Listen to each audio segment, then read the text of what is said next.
Welcome to Haunted Horizons. Tonight, a sealed monastery calls for help, and a nun's silhouette waits in the chapel window. They say her name is Sister Vesper, but names are traps here. And once the bell starts counting, it doesn't stop until something gets out. The Vale of St. Edrin. Blackwater was the kind of village that felt like a mistake the world never corrected. A thin line of houses pressed into wet hills, fog always clinging to rooftops as if the sky refused to let go. The road into town narrowed the closer you got, as if it didn't want visitors bringing anything loud, modern, or clean. Elena Cross arrived at dusk. She hadn't come because she believed every rumor. She came because the letter wasn't a rumor. It was a church seal pressed into black wax, and the handwriting belonged to a man who didn't write unless the situation had already turned bad. Father Marek Kovač met her outside the only inn. He looked thinner than the last time she'd seen him, and older in a way that wasn't time. His eyes had the hollow shine of someone who slept in small, useless pieces. "You should have ignored it," he said, but his voice carried no real hope that she had. "You asked," Elena replied. "I asked before I understood what it meant to ask." They walked uphill toward St. Edrin's monastery, a stone carcass perched above a black river. The monastery sat like a patient predator, quiet, high, and watching. No lights, no birds, no wind. Even the trees around it seemed disciplined, leaning away like they knew what happened inside. At the iron gate, Marek stopped and took a breath like he was about to step into deep water. "3 rules," he said. Elena waited. 1. Don't say your full name inside the grounds. He looked into her eyes to make sure she understood. 2. Don't repeat anything you hear in the dark, not even as a joke. He swallowed. 3. If you see her, don't pray out loud unless I begin first. Elena frowned. A demon that reacts to prayer? Marek's mouth tightened. Not reacts, he corrected. Answers, like a lock answers a key. The gate opened by itself. Not violently, not dramatically. It simply decided they were allowed in. The courtyard smelled of damp stone and melted wax. Candles lay everywhere, hundreds of them, burned down to stubs and stuck to the ground like someone had not tried to drown the monastery in light. Elena noticed the well in the center of the yard.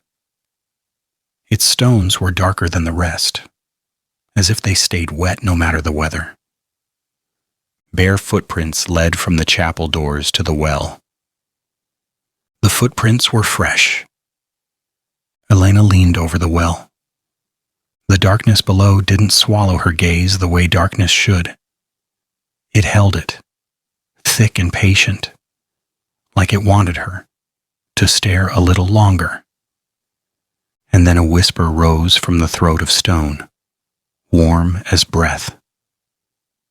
"Elena, you came." Elena went still. Marek's face drained. "I never said your name," he whispered. The monastery bell rang once, not from the tower, not from above. From somewhere close enough to vibrate in Elena's teeth. She looked up at the chapel window and saw the silhouette. Tall, still. A nun's shape, veiled in darkness. Where her face should have been was a pale oval, blank and wrong, like moonlight, trying and failing to become skin. The silhouette lifted one finger to her lips, a gesture of holy silence. Then the chapel doors clicked, unlocked, like the building itself had decided to welcome them. Marek's voice dropped to a rasp. "She knows we're here." Elena's flashlight flickered once, as if something passed between her and the battery, and as they stepped toward the chapel, Elena understood something she never liked admitting. This wasn't a haunting. This was an invitation. Inside the chapel, the air felt older than stone. It carried a faint scent of candle smoke and wet ash, the smell of things burned long ago but never fully erased. Candles lined the aisle. They were already lit. Elena hadn't seen a single flame from outside. At the altar sat a glass relic case, spotless and new against the decay, as if someone had cleaned it for an audience. Inside the case was a folded black veil, edges scorched, like it had survived a fire that wanted to eat it but failed. Marek didn't step closer. That veil, he said, was used to bind something centuries ago, a thing that wore holiness like clothing. Elena stared at the case. So the veil is a prison? It was, Marek said, and the way he spoke the past tense made Elena's stomach tighten. As Elena approached the altar, the inside of the glass fogged. Condensation bloomed like breath. A word formed slowly, letter by letter, in a clean finger trace.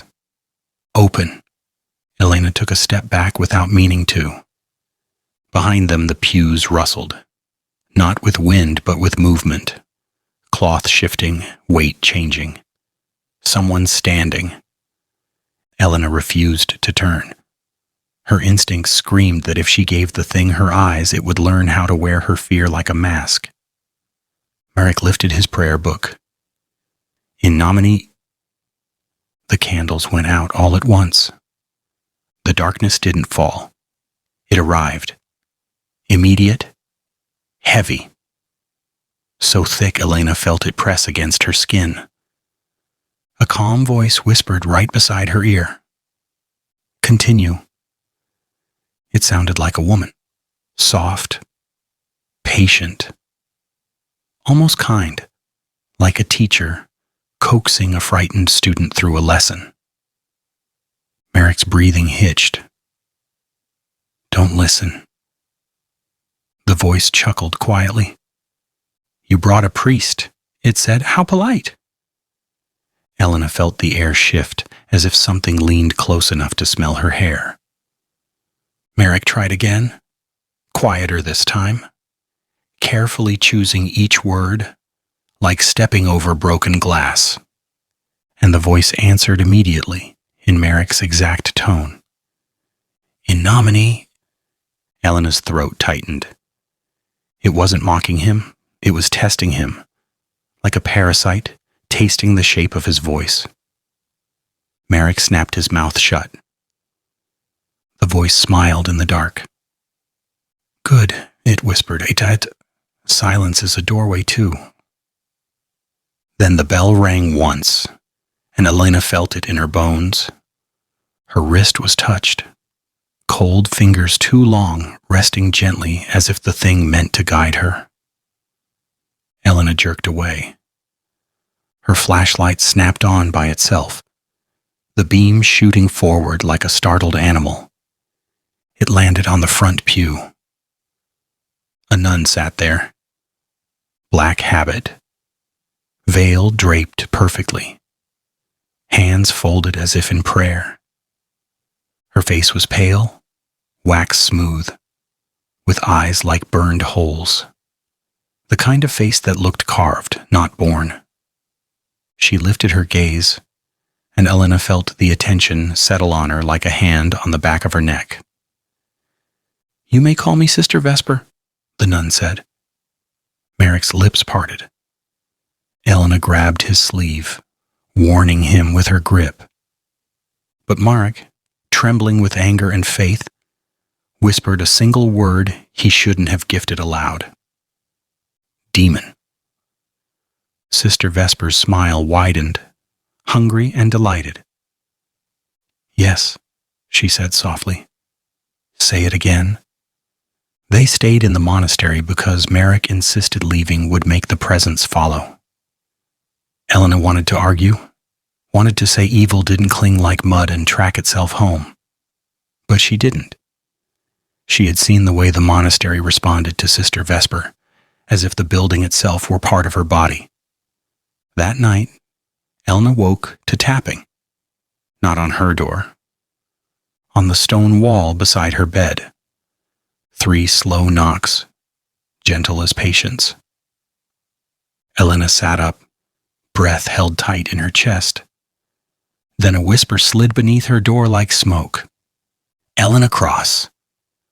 Her full name spoken perfectly. Elena's stomach dropped.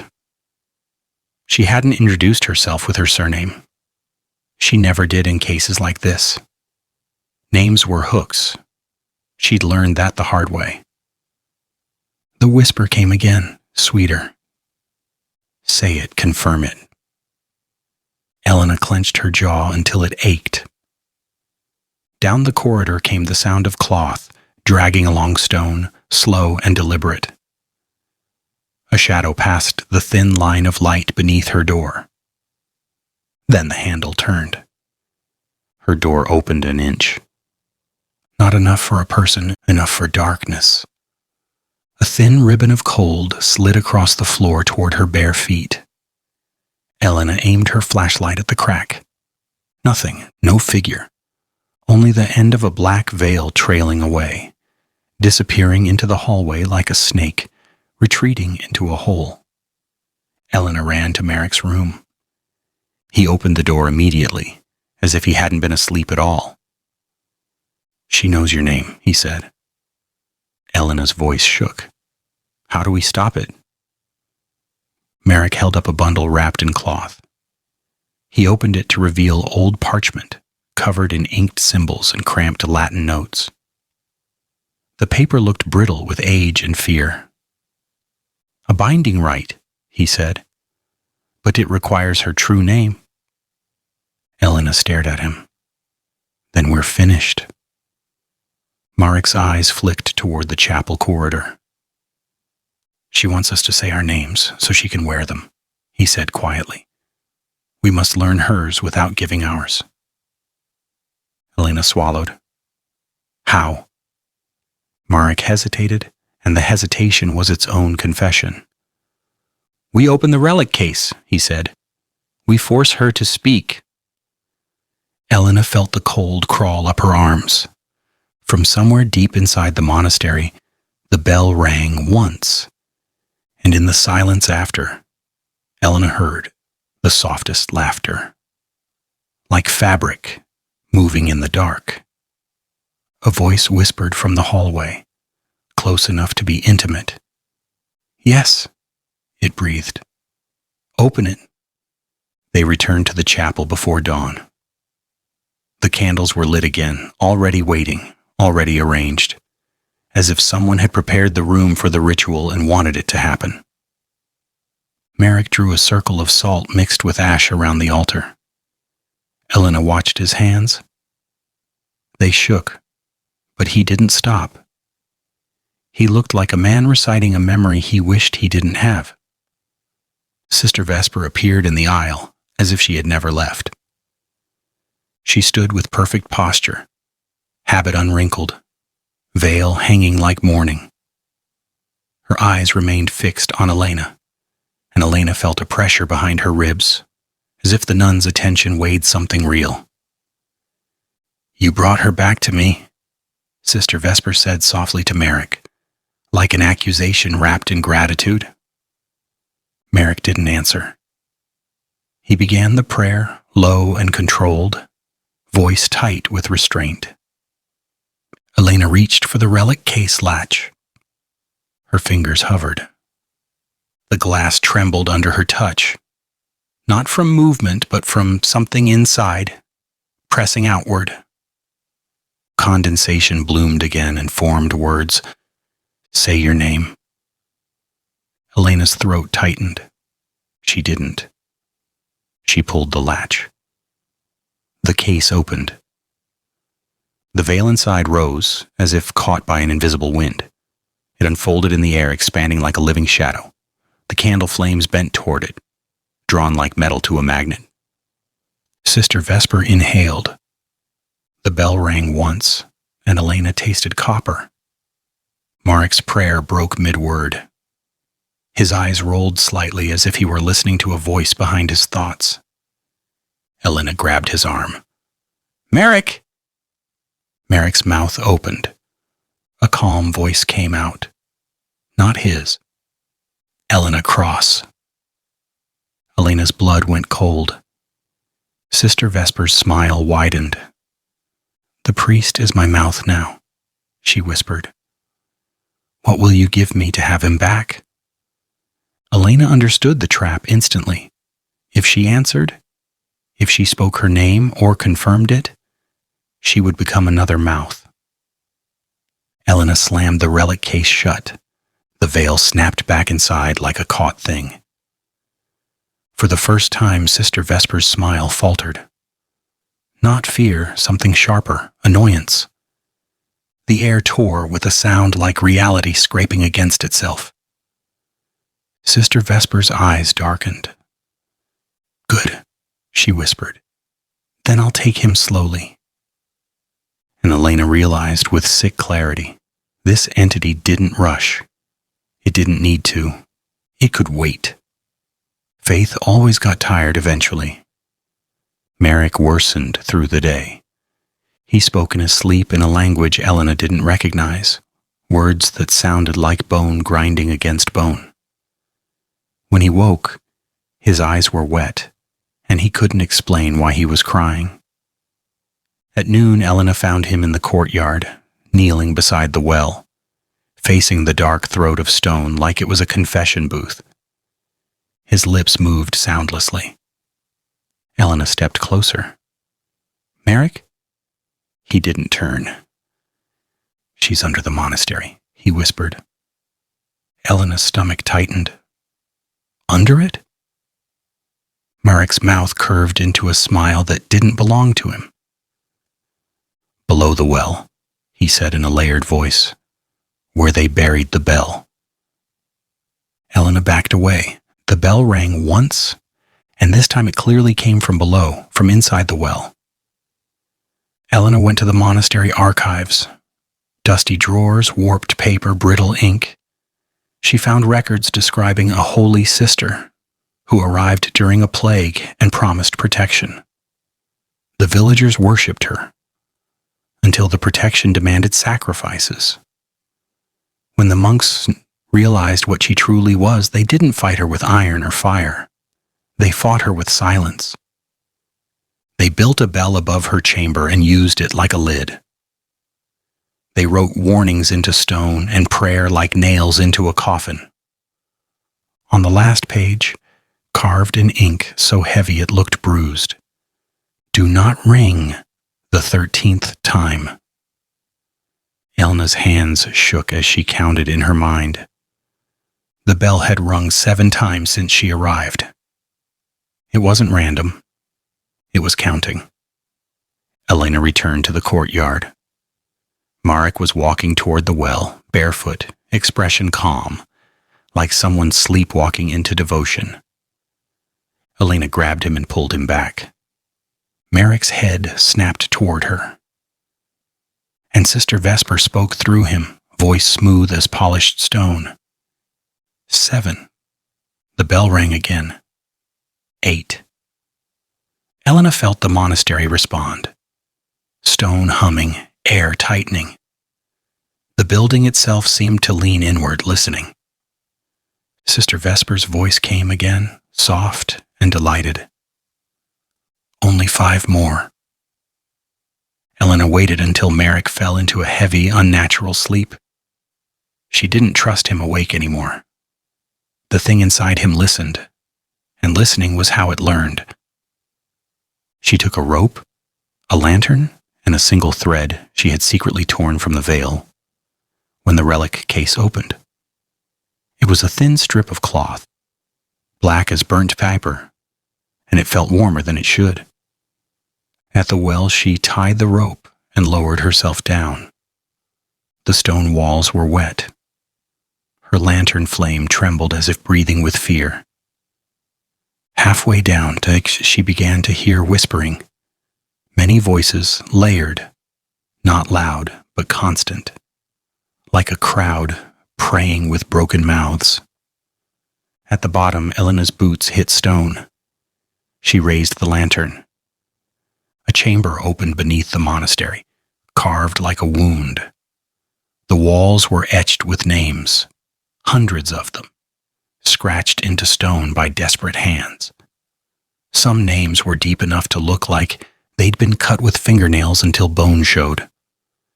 In the center sat a massive bell, ancient and cracked, half buried like a giant mouth sealed shut. A chain ran from it, up to the well throat.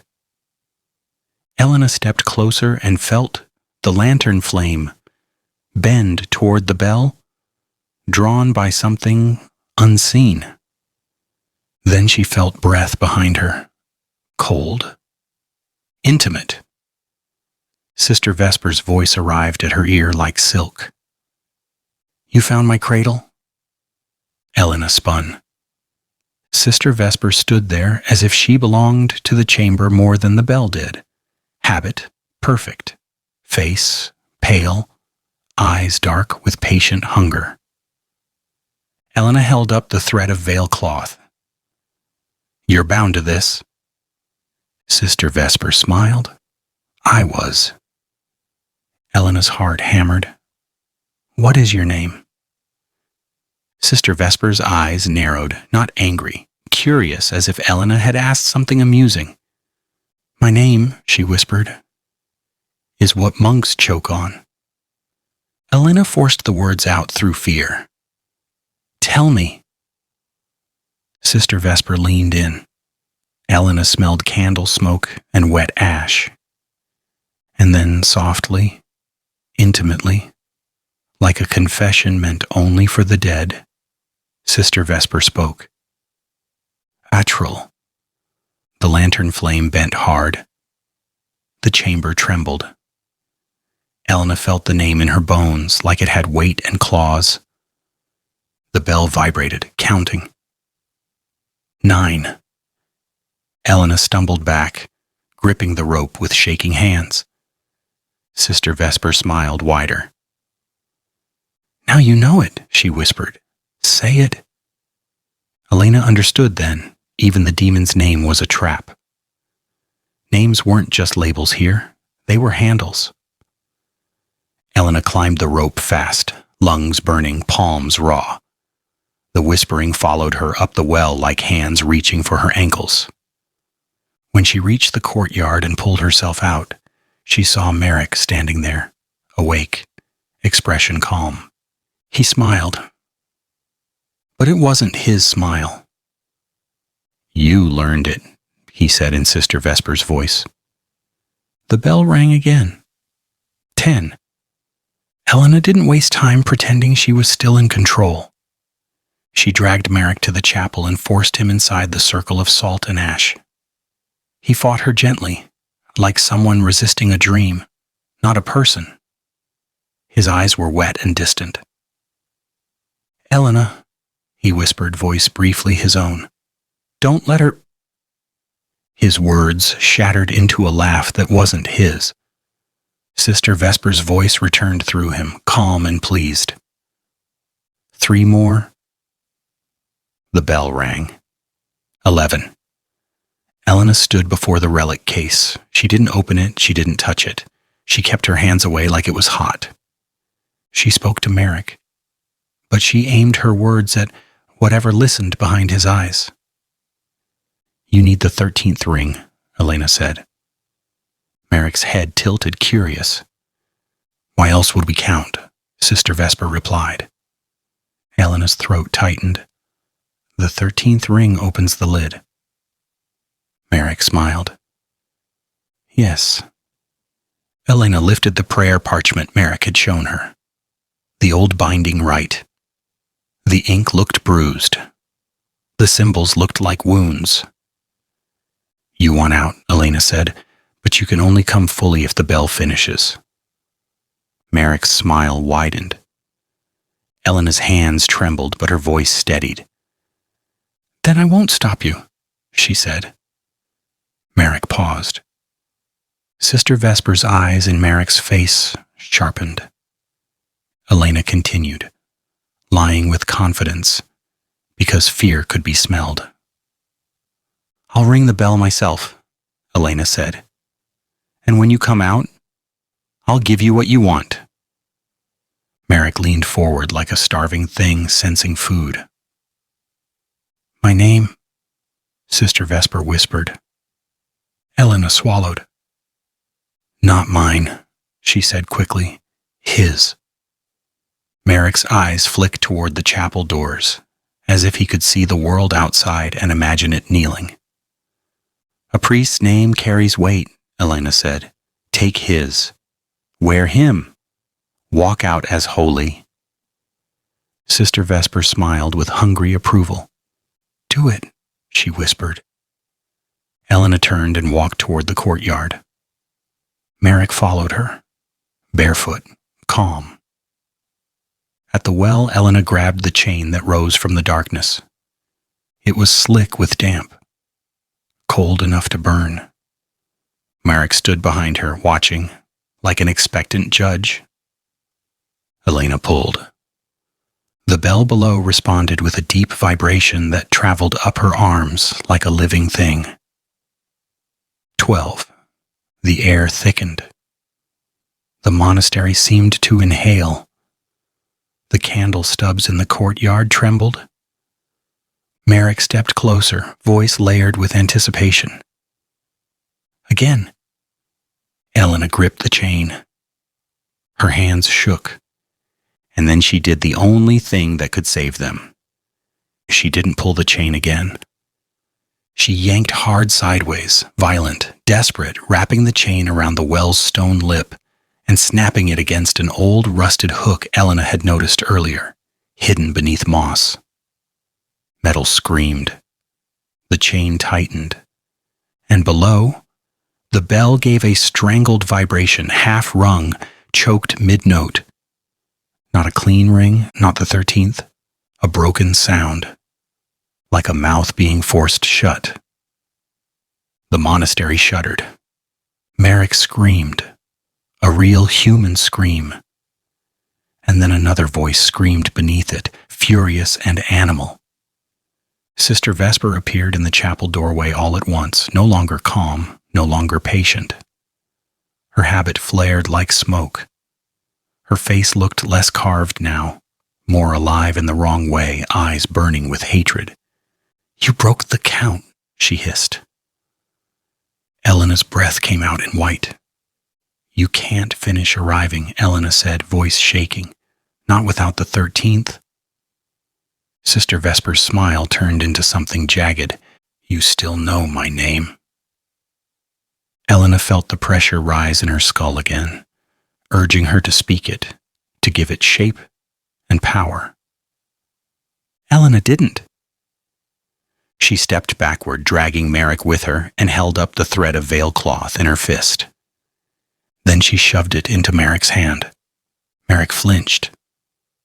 The cloth burned like ice. And for a second, Elena saw Marek's eyes clear, like a man surfacing from deep water. Elena leaned close and whispered into his ear. Not a prayer, not a name, not something the demon could easily steal. Remember who you are, she said. Not what you're called. Who you are. Marek's lips trembled. He squeezed the veil thread in his fist, and he began to pray, not out loud, not with words, with silence and with will, with the kind of faith that didn't need sound. Sister Vesper's face tightened, furious. The air around her began to tremble like heat shimmer. She stepped forward, but her feet hesitated at the salt and ash circle as if the boundary still held. Elena's heart pounded. The demon's eyes locked onto Elena. And with a voice sweet enough to make nausea rise, Sister Vesper whispered, Say it, say my name, and I'll give him back clean. Elena felt the temptation like a hand on her tongue. She imagined speaking a trail and using it like a weapon. But she understood now. Names were handles. If she spoke it, it might grip her back. So Elena did something else. She picked up a stone from the courtyard, heavy, cold, real, and slammed it onto the rusted hook holding the chain in place, forcing the metal to bite deeper, to lock harder. The chain held. The bell below could not complete its count. And Sister Vesper Atral howled, the sound ripping through the monastery like a storm trapped indoors. The candles around the courtyard stubs flared blue for a heartbeat and died. The monastery shook, then settled. The pressure lifted. Marek collapsed onto the stone, gasping like he'd been underwater. Elena fell to her knees beside him, trembling. The chapel doors swung gently in the wind that finally returned to the hill. Sister Vesper was gone. Not destroyed, but denied. Trapped under the monastery again. Lid unsealed but never fully opened. Count broken, arrival unfinished. Elena helped Marek stand. His eyes were his again, exhausted and human. "It's over?" he whispered. Elena looked at the well. The darkness inside no longer felt warm with attention, but it still felt deep. "It's contained," she said, "as long as the bell never completes." Marek nodded slowly, as if he understood the weight of the word "as long as." They walked toward the gate as dawn bled thin and gray over Blackwater. Behind them, the monastery stood quiet, almost peaceful, until Elena reached the iron gate and felt something just once, like a soft breath at her ear. A voice, faint and amused, like a lesson promised for later.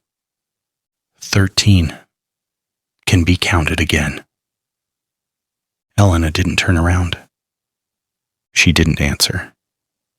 She stepped through the gate and closed it behind her. And the latch clicked, locked, like the world had decided for now to keep its mouth shut.